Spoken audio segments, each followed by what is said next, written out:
Hello everybody and welcome. In this video I will show you how to change voice prompt language on your headphone Razer Barracuda X. You have to start by open the application and now go to settings at the right top.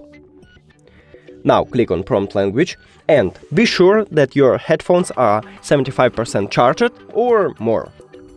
And now let's swap to another, let's say to Espanol. So click on it, proceed. And now we should wait. Don't use your headphones. Just leave it until the update is finished. And then click done. We did it! Thank you for watching this video. If you found it helpful, please consider subscribing to the channel and leave the like on the video. It's really important to us. See you later!